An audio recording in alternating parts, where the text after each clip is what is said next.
the most common form of inherited colon cancer, representing 3% of all colon cancers.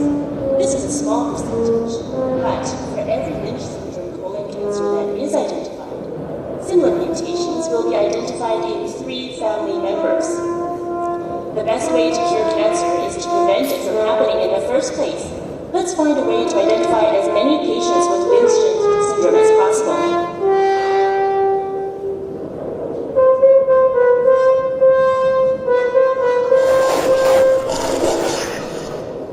Let's defeat this evil beast that rules the night.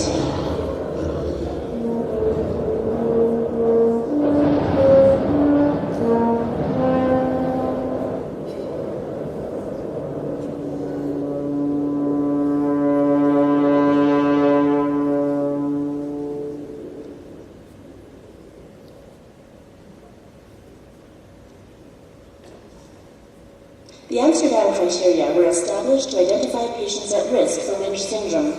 Families are smaller now. It has become increasingly more difficult to identify patients at risk by using these stringent criteria. It is not uncommon to see a patient present with colon cancer in their 40s with a history of colon cancer in the patient's parent at a similar age. The patient's family history does not meet the Amsterdam criteria, but the patient could easily have Lynch syndrome. Sometimes the old ways of doing things aren't always the best. Sometimes we need to think of new ways of doing things. Take, for example, the French horn. It was originally designed as a signaling device to alert hunters. The horn could only play a limited number of notes. They would disturb the peaceful forest with their very loud calls.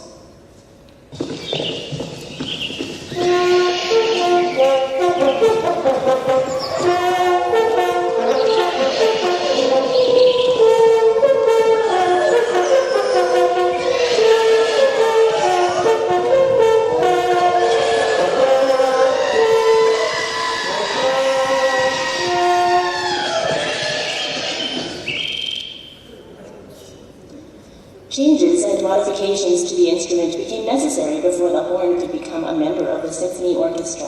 Let's improve the way we identify Lynch syndrome.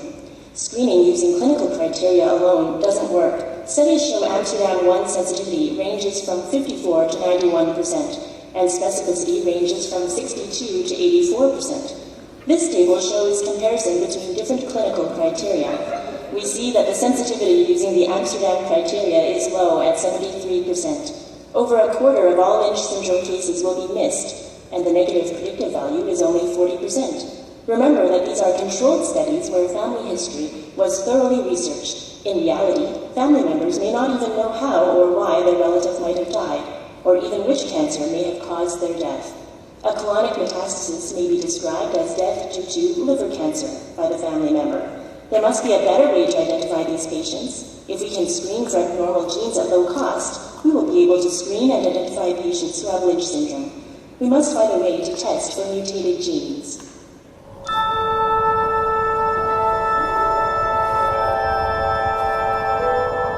The gene, the final frontier, to boldly go where no man has gone before.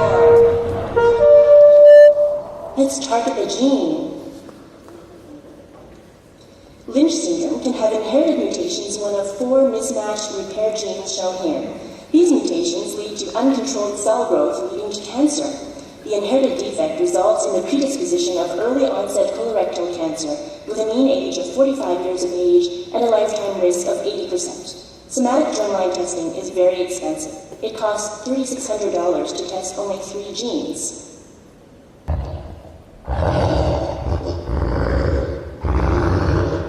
Who can help us? Who can screen our patient for Lynch? Who can do the screening in a cost-effective way?